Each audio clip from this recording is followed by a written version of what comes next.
Welcome everyone to Mail Fuzz TV. I am Peter, that is Tara, and we are going to talk about Quantum Leap Season 1, Episode 14.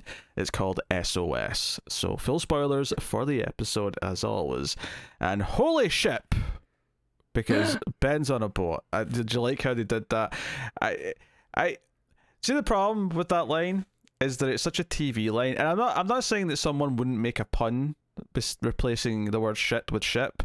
But he does it literally in the moment of shock as he's looking at the cannons firing, and it feels really unbelievable that he would make a quip in that moment. It feels like he should actually be shitting himself. There's a giant cannon firing behind him.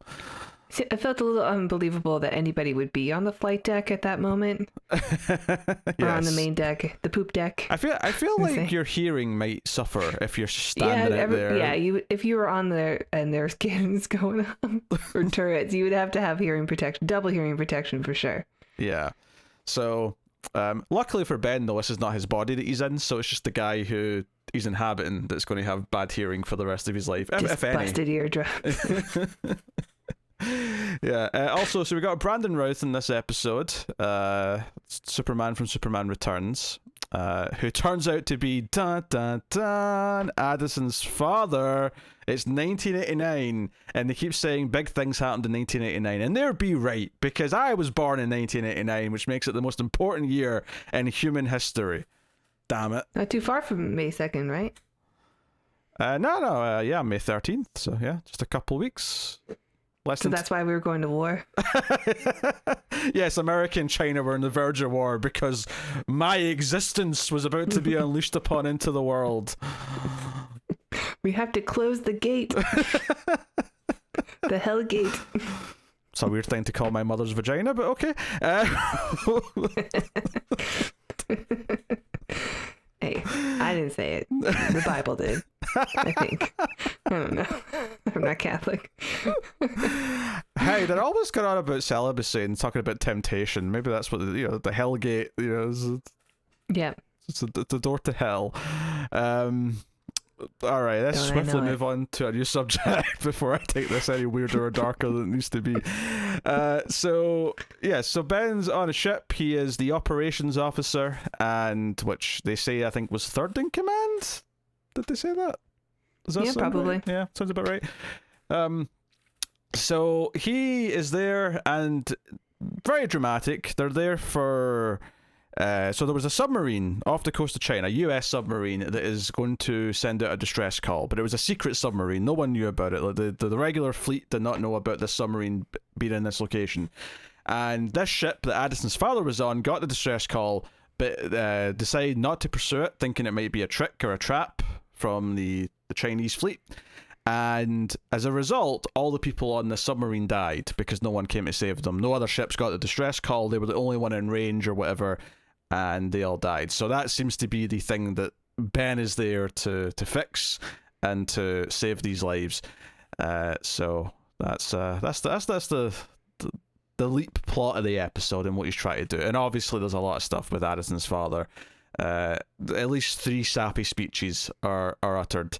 And the sad part is that I think it goes from being like one that makes sense to me, where he just opens up a little bit about his family, and what he has to say really deeply affects Addison because she has kind of a complicated relationship with her father because he left when she was young.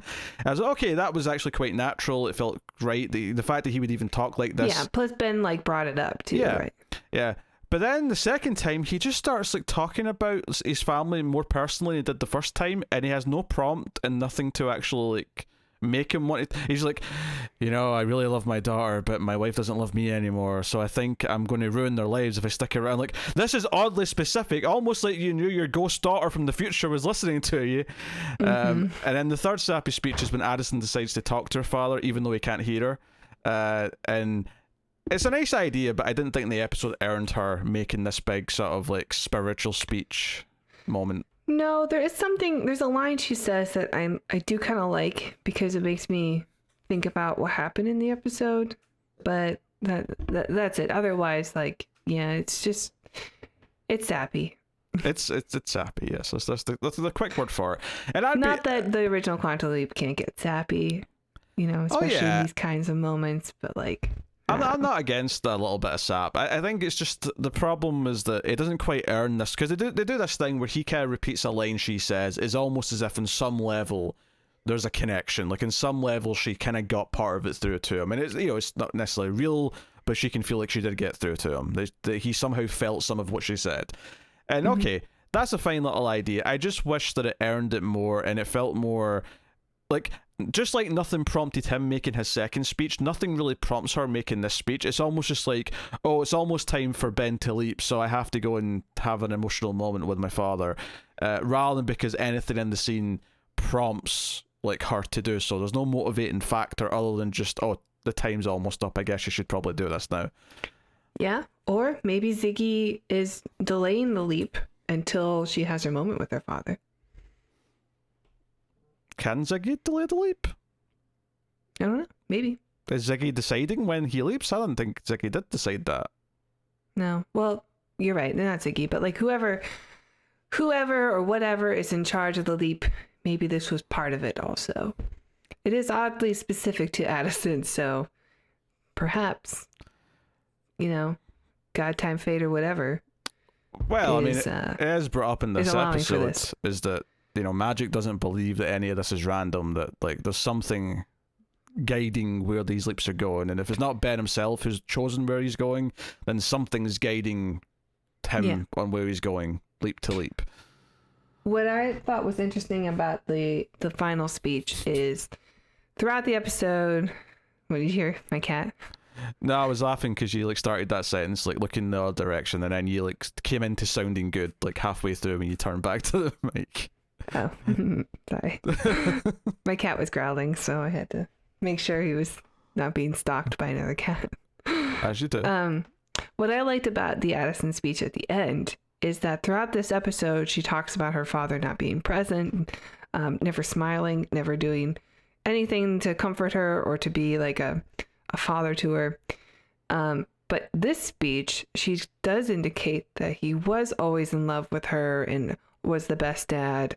So did Addison change because the leap changed how her father was, because of the leap, you know? So is she pulling the Ian that happened in the trans episode when Ian was like, oh, I've been bested by my own machine? So you're saying that because they've changed the past, does she have a better relationship with her father now as a result? The speech she makes at the end to her father seems to indicate yes.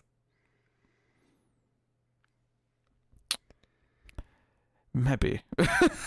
Honestly don't know. I think if it did that, I don't know if it emphasized it enough, which I think would be out of character for this show, because it kind of beats you over the head when it does actually want to make something clear that it's saying something. I agree, but if I felt like it was there because of that line, so, you know, get out here, cat. I thought it was. I thought because she said that meant that, you know, the leap did influence her, and to the point where she didn't realize when it happened, when the change occurred. I think the reason why I never thought of that, I think, is because it sort of suggested that he was going to leave no matter what. Like that was like, what happened here didn't affect the fact that his marriage was already kind of in this place where he felt he had to leave. So maybe he doesn't like disappear from her life now. Maybe he still like keeps in contact and still is like just a separate dad as opposed to a in marriage dad. But yeah, maybe. But I guess that's why I never quite thought of that. I did like that. Obviously, we need to talk about the fact that Leaper X, finally, like, so yeah, Martinez. They do a little reveal here where someone that Ben was talking to on the comms earlier is the other Leaper, which I thought like would have been a bigger. This is one of the things where sometimes they're rushing too many ideas in these like 41-minute episodes. Is that I felt like if they had him like talk to him multiple times in a way where it felt like he was, because I didn't feel like this voice on the other side of this line was a character. If it just kind of felt like somebody he talked to once in the episode rather than someone that he was talking back and forth with, where we got to, you know, it wasn't like we ever remembered this guy because he had a bit of a personality. He was just the voice on the other end, like doing a couple of commands. No, I mean, there's definitely some personality there that I thought stood out. You know, the one Mississippi was joking with him each time he was on the comms, even though they were like, at battle stations, he was still making jokes over comms, stuff like that. So I don't know. I kind of disagree. I think there was something that felt very un-Navy-like about him when he was on the comms. Because I would have mentioned that, if the whole episode went by and this shipment was just talking like that over the comms, like that would have been something that they wouldn't have gotten away with. Especially with Addison, like throughout the episode saying you're in the Navy, you can't do that stuff. You can't just say what you want. You can't do what you want. Well, There's structure. Before we move on, though, I still think that they didn't emphasize him enough. Like, fair enough, like the Mississippi thing, and like that's a little bit of personality. But I still didn't feel like he was a character in the sense that, like, I feel like he should have felt like an actual role, if that makes sense. Like it's a couple of quick things as opposed to, because there's no focus on it. But they can't show him, right? Because then we would see that he was Martinez. Well, yeah, but you can still make a character out of just the voice, like that someone's talking throughout the episode.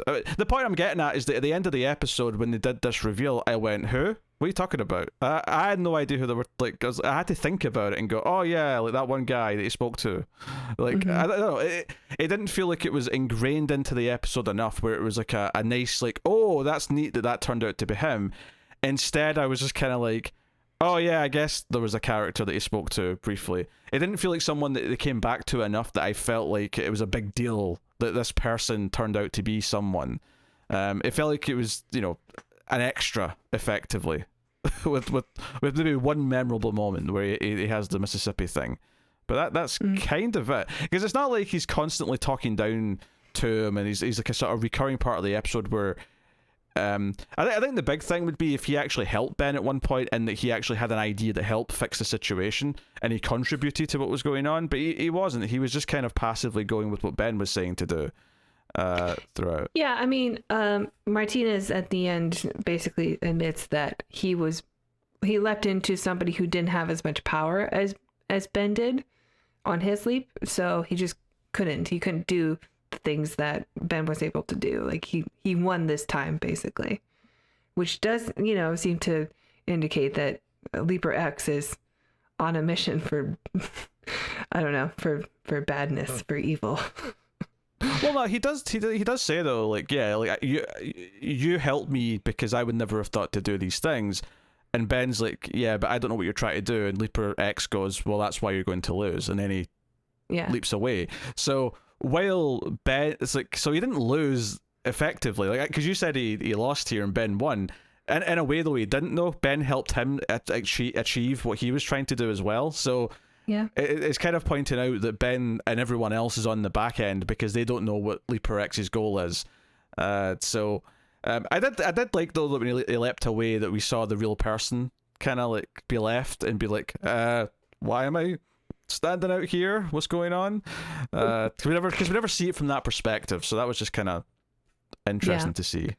It was, and the appropriate response was from Ben, where he said, "I don't know, I don't know what's going on" or something, because he's also leaping out. In which case, the person that Ben took over is also going to be that confused. Like, I don't know, why are we here? They can be confused together.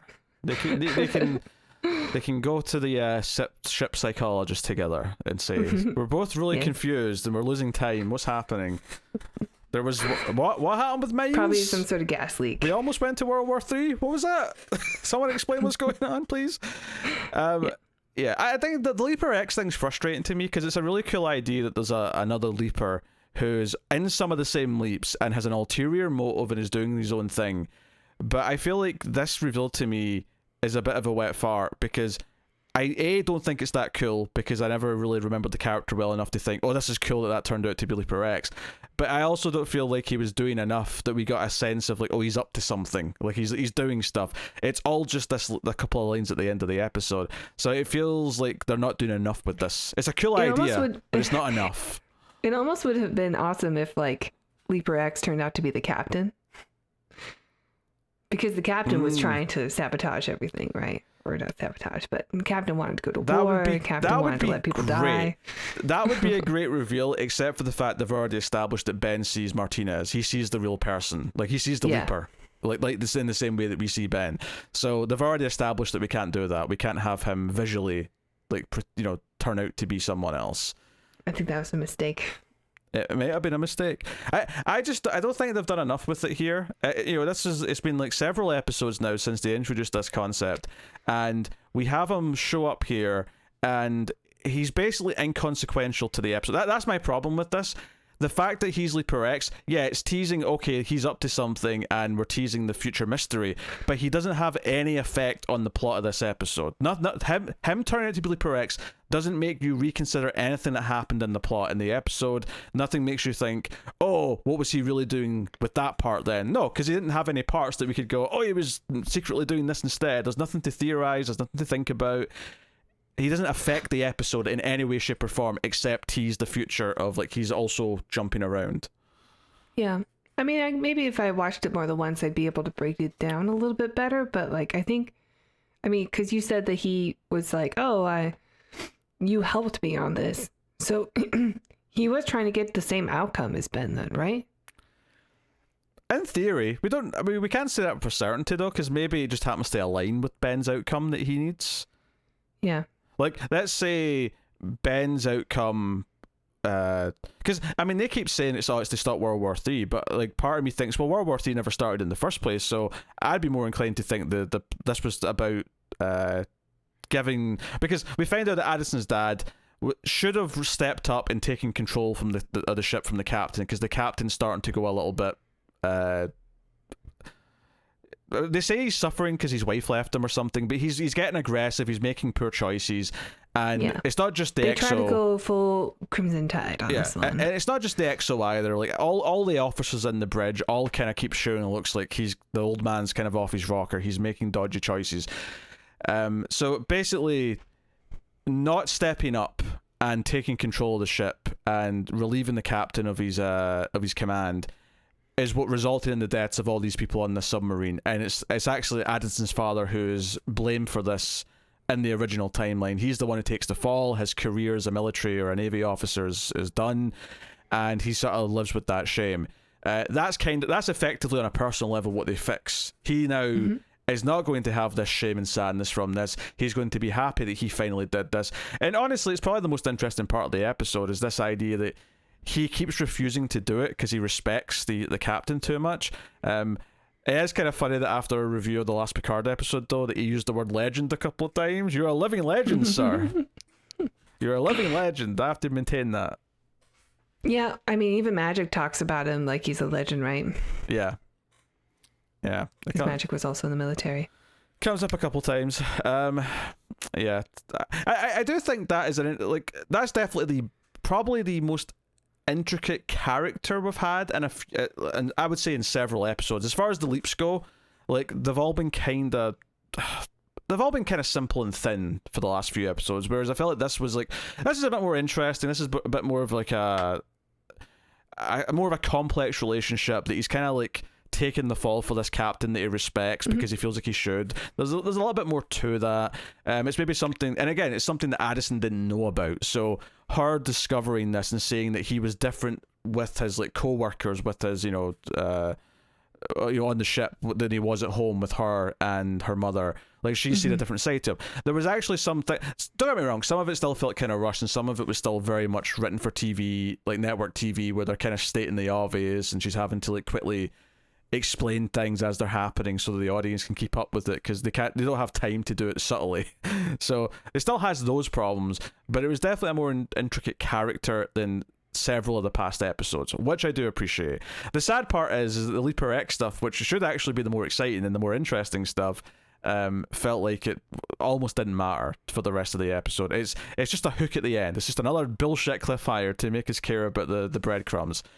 But yeah, it frustrates me because they're breadcrumbs to set up, to tease you and keep you on the hook for more episodes. But like I said earlier, his involvement in this episode does not change anything about this episode and doesn't affect this episode in any way. It's just a hook at the end. I'm done. You can talk now. I'm done. Took like 4 breaths there to try to cut in. I'm like, this was better than the last couple episodes, but like, Yeah, I was going to interrupt you by saying that I actually did like this episode. I thought the leap was really strong. I thought it was a cool setting, maybe a bit more familiar to myself, being that I was in the Navy on a ship for 3 years. But I actually thought that the character work was good. I got really involved with the whole Addison plot line, and like even the people at the project were talking about like, well, will this result in her being erased? Like, won't having any kind of impact on the father could result in her not being around anymore. Then they established like, oh, she was born before this, but it was still enough to be like, well, I mean, could she not be at this project? Like, if we change her past because of her father, maybe she has a different relationship and she never joins the military. She never becomes part of the project and she never meets Ben. You know, that kind of stuff was really interesting. Like, how much are you willing to play with this? And is Ben like willing to take the risk of getting involved in this scene? I know that he has to, but like, he doesn't want to risk not knowing Addison. You know? I'm going to disagree on some of that. I one of my pet peeves that I'm starting to get whenever shows are talking about time travel is bringing up movies that have time travel and saying the movies are stupid. That's not how it really works. I'm like, you're also just a TV show or a movie. Don't pretend that you have any great authority. You're putting down another thing, and it's usually Back to the Future, and you know what, Back to the Future is really good, so don't be shitting on something that's really good to say no, our method's the way it really works, right, for the context of the show, right? Yeah, but everybody's seen Back to the Future, so it's an easy thing to reference. No, I would rather just like treat it like how some things treat. It's like Primer. No, I'm saying I don't want them to reference any movies. Stop it. Just don't do it. Do what some zombie movies do. Just like they've never heard of a zombie. Time travel's not something they've not seen in a story before. Just do that route, because it makes me roll my eyes, and it kind of feels like they always have to kind of like, no, that's not how it works in the real movies. We have the real like science, and obviously they don't, because it's a TV show. It's just more nonsense, because it's all nonsense, and that's fine. But it just, I don't know, because the way it kind of like, I felt like this was all just a justification. I don't have a problem with that. Well, no, but I had two problems, right? So that was problem number one. The second problem, and this is the more problematic thing because it's in the show's writing, is all of this is just to justify why. Because you're saying it's all these, everything you just listed there and you said was interesting. Oh, could this affect that, maybe Addison won't go down the path that she had and meet Ben and become part of the project? Maybe this will change her life. This entire conversation is to just wave all that away and say, no, don't have to worry about it. It doesn't matter. Like Ian's whole thing is just, it takes a lot more to change someone's path than this. Like all this, like, butterfly effect that movies and TV have. That's all nonsense. Don't worry about it. And all that was to me was like, yeah, any interesting consequence that might happen because of this sleep, don't worry about it. It will not change anything. I mean, I suppose, but I'm glad they at least brought up, why that is a thing that they don't have to worry about, because that's something that immediately crossed my mind. And you're right, it did make the episode a bit more interesting, but like also a bit too risky, and maybe too risky would be more upsetting. Like why would Ben make that risk then? Oh yeah, because that would be so boring to watch. Ben have to actually wrestle with that decision and be like, oh, I have to make this better, but in doing so, I could affect my life in a bad way. Yeah, Lord forbid, we should have like stakes, and we should have like a character wrestle with like a difficult choice. That's a terrible idea for entertainment's sake. Well, I mean, if they're not really confident enough to take that on, then maybe they have to come up with a rule. And I'm not making fun of Tara. It's not like I was making fun of Tara. I'm making fun of the show's writing. No, I'm making fun of the show's writing here. Mm-hmm. Asshole. I'm not making fun of you, I promise. Well, look, I'm glad that they addressed it, because those were all the thoughts that I had going through my mind. And you're right, that did make things more interesting. But it's still, if they didn't address it, I would be pretty upset. Yeah, but that's the problem, is they then took all that interesting and said, don't worry about any of that. They're establishing the rules then, right? So like this is the rule that they're establishing for episodes going forward. Like if this is one of them, fine. Like the original show had a bunch of bullshit rules too. Sure, I think this is less of a rule though, and more of a just like a get out clause. Like we don't have to like explain or worry why. We never have to explain that something should have changed. We can just wave it away. Well, fine. If that's what they need to do to tell the stories, then okay. I accept it so long as they're consistent. Sure. Sure. I just, it feels like a writing convenience to me more than it does like an actual rule that makes stuff interesting. That, to me, that conversation made everything less interesting because they were just, they were debunking all of it and saying, no, don't worry about it. That's fine. I mean, if you're right and Addison did have a different past at the end and that's why she had that speech with her dad, then that, yeah, okay, fair enough. That's something that's intriguing. But actually, not to be too negative, right? But I do have a nitpick here, and this has been a constant thing throughout the whole show. So, like this picking what Ben does and doesn't remember is like starting to annoy me because last episode he was like referencing weird things. Addison even pointed out, "Oh, you remember all this stuff, right?" And then this episode, like, you know, she brings something up, and he has to like, "Hey, was I ever in the Navy? Because this feels kind of natural," or whatever the line is. And she's like, "No, you were never in the Navy." I'm like, "You have been referencing like weird movies. You've been referencing like very specific experiences." And maybe he watched Crimson Tide before he left. I don't know. Well, it's not just that, but like the subject of the military and Addison's experience in the military and how she has it and he doesn't has been brought up in the past in other episodes. So like it seems like a dumb question from Ben. Here's a question for you. So our captain that we introduced is meant to be this legend. Did you enjoy his casual sexism early on in the episode? Yeah, I mean, it seemed familiar. Because I did enjoy Addison's reaction to him dropping that line. Well, they're telling the story about how the ships were built by women, and he's like, "Oh, that's two things they're good for." So. Yeah, I noticed that there are no women on the ship, which is also appropriate for the time and for it's a battleship, so you don't put women on destroyers yet. Anyway, as far as I know, that's still a thing. Yeah, Joe, it's interesting because one of the complaints we've had about this show in general is that the time periods never really feel like that authentic, or that never really feel like they're trying to make it actually feel like a different time period. And I know that a destroyer doesn't look that different today that it did then, but even this, it still kind of felt like, I don't know, everything just feels so clean and modern. Like it's just, I don't know. No, I think military gets a pass because they've had the same regulations and the same standard uniform for decades. Honestly, the only thing that's really different is only in the last like 10 or 15 years they've changed up some of the uniforms, but otherwise everything would be the same. And the ships, you know, they stick around for like 50 years sometimes. Yeah, no, you're right. And like, everyone gets the same haircut. This is more justifiable than most of the episodes, but I guess because at this point I just expect everything to feel modern and just them just for it to be a few lines of dialogue to say, "Oh, this is when it is." That I still felt that here, even though technically this is the one that does get away with it because nothing would look different. Yeah. You know, maybe it's just something as simple as, I don't know, like everyone talks the same, you know, there never feels like there's any old dialect and the speech patterns, you know. In 89? Yeah, I don't know. They would have to bring up something to reference the time, like purposefully, and then we might roll our eyes at it. Yeah, well, I mean, there's ways to do it naturally, though. Like, I mean, after all, it's the military. I mean, they could bring up the president or something, you know, that wouldn't feel that forced. Yeah. I don't know. Yeah, or just something as simple as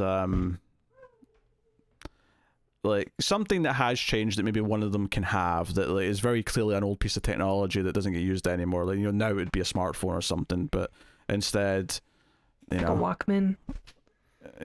Yeah, Walkman. You know, maybe like I don't know. Like I just, even without any signs of like the time in terms of like technology or like reference things in dialogue, it's still possible to achieve a look. But every episode looks the same. You know, everything has the same clean digital look to it, and I felt, and I think. You know, I think at this time, this is set like what, a few years after the final countdown. You know, that was a movie set in a ship that we did from '84, and you know, I think about how that movie looks and feels, and the ship looks very similar, but It still feels like it's from the 80s. It does, but I mean, you got like film grain and things that aged that, or that dated as well. You know, things just are always going to look more crisp and clean. Yeah, I suppose. I think it's possible to do. Maybe something as simple as playing with the visual, like something as simple as a grain filter, just to make it feel of its era. Whenever we're in a specific time period, would be interesting. They haven't to really me. established that throughout this show yet, though. Like, they haven't done like little gimmicks like that before. It might. I mean, honestly, like if this is the one episode where it really doesn't matter. Yeah, but I'm saying I would like this in every episode. You know, by all means, like have every episode look like it was filmed in the era that it's set in. Now, admittedly, it's harder when you go to the Old West because obviously, like, you can't just. Just that crank camera that they. It's like a slideshow with no sound. That'd be ballsy. Yeah, I wouldn't expect HBO would do it. Yeah, I wouldn't expect them to go that far, obviously, but you know, just a little bit of texture, just to give it a feel. You know. It would be very bold to do admittedly, you couldn't do this every time you go too far back, but like, you know, if there was some reason to do a black and white episode, that would be kind of neat. You know, you could. Ooh, like a silent episode? Not necessarily silent, just like a noir episode, maybe like one set in the 40s. Mm-hmm. Yeah, he's a PI. Oh, I'm sure we'll get a PI episode. It's too tempting. Yeah, no doubt. I don't think it'd be black and white, but. Yeah, missed opportunity. Yeah, Magic's like best friends or something. Well, not best friends, but he's good friends with like his counterpart from this time period in the Chinese military. Mm-hmm. And he goes to ask him some questions, and that's how they find out there's mines. Because the ship gets hit at one point, and they're like, "Shit, why is there a hole in the ship?" And this is what prompts the captain to think they're being attacked by a submarine, and he's like determined to chase it down and destroy it. But it's actually just a mine. They just went into a minefield. Yeah, I think that also kind of contradicts a little bit of what is happening on the Leap, and how that is changing reality. Because shouldn't they all be going through World War III at that moment if they like leave the project?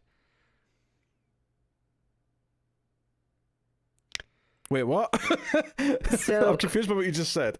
So Ben, Ben leaps. Hold on, I'll explain. So Ben leaps, right, and says, "Oh, that's one of our ships. We have to go save him." Like, okay, so they reroute and they go to save them, but then their ship is also going to sink, and that's going to start World War III, and that's now the new course. So the Chinese guy, not Japanese.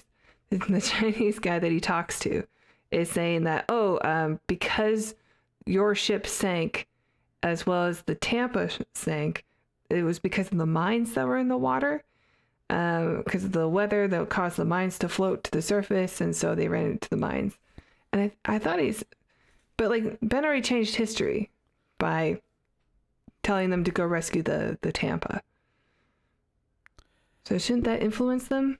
Shouldn't that influence the reality that they're in once they step out of the project? I don't... Because we already established that Ian was, you know, had a different memory because Ben changed something on a Leap. Well, forget what should happen, right? Here's what I think happens in the episode. You can debate what should have happened after, but I get no indication when Magic goes to talk to this guy who used to be in the Chinese military. I get no indication from that anything had changed yet. To me, that conversation was just what hit that submarine that we let sink, and he's like, "Oh, it was a mines. Like, it wasn't no one fired on it. It was just mines that we were doing up and down the coast to like stop anyone coming in." And then he talks about how it was risky because the tide took them out further than they were supposed to go, and it's like, shit, we almost got into trouble because it may have started World War III. So I don't think the effect of like Ben convincing the ship to go after the submarine, the US submarine in the first place, I don't think any effect of that had rippled through the time stream yet. Okay. Everything seemed to operate as if it had just played out originally, and it's not until possibly the very end with the Addison father thing that maybe stuff had actually changed. Now, if you're bringing this up and saying, but why did Ian's memory change like before the Leap even really started, or Well, it was after the leap had started. Because the only thing that had changed is that she had played in that basketball game in the very beginning. That's true. So yeah, it had changed. Ian's memory of the events had changed. Whereas in this episode, it doesn't seem like any memory from like Magic's side had changed because things had already started to shift. I mean, I'm okay with things being in a protected bubble, like for Addison and stuff. Yes. But if they step out, then reality is whatever it is outside of that. Have they ever implied that though? Like, that's why I got confused when you were starting to talk about stepping outside the project. I didn't get any indication that they were in some sort of protective layer because they're in the project rooms. I don't know. Maybe that's just the way my brain is trying to figure this out. I think what you're getting at here, whether or not this is what you meant to be getting at, is that there's an inconsistency here with like how the memories of the people in the present day are affected by the leap. I thought there were, but it might be okay. It might be something that I needed to rewatch the episode or something, because I thought I remember Magic talking to the ex-Chinese military guy that... Still very much Chinese, but yes, ex-military. Yes. It's just funny the way you said it. I don't know. I'm sorry. The wine is kicking in. It was a little joke. But, it was a little jest. It's okay. You go on. You're fine. Yes. Oh gosh. Okay.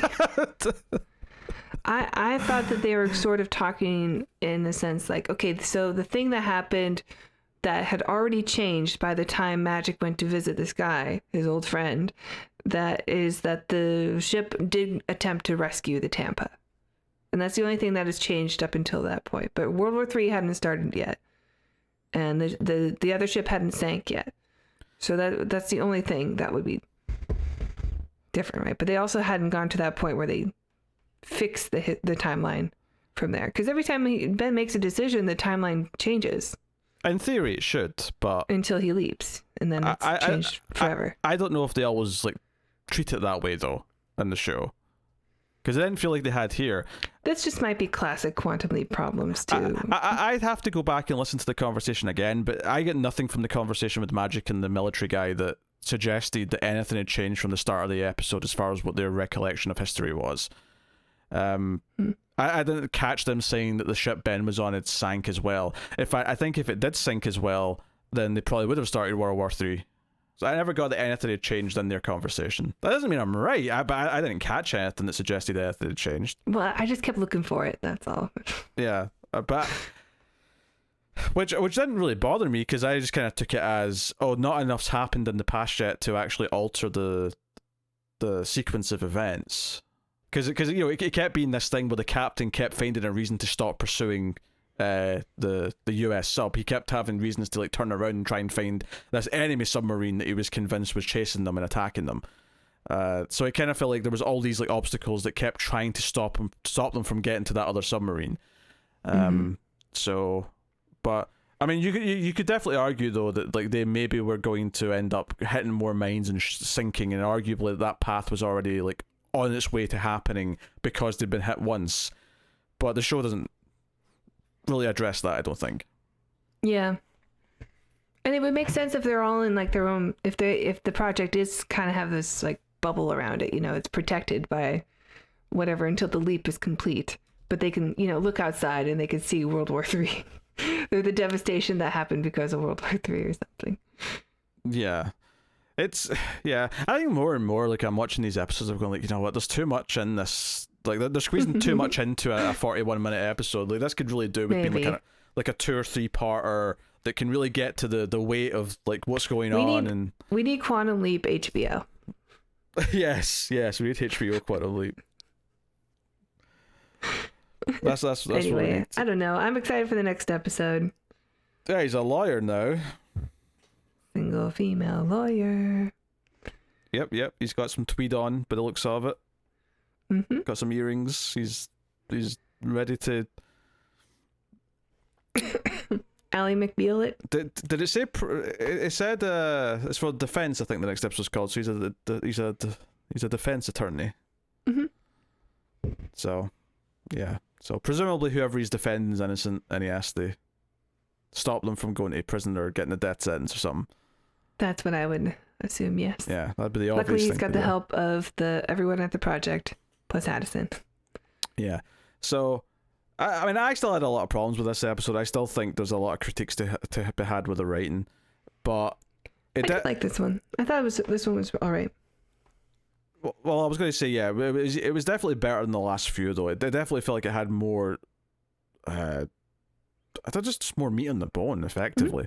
But and they better talk about Libra X next episode. They have to talk about Libra X. Go to Janice. Where was she?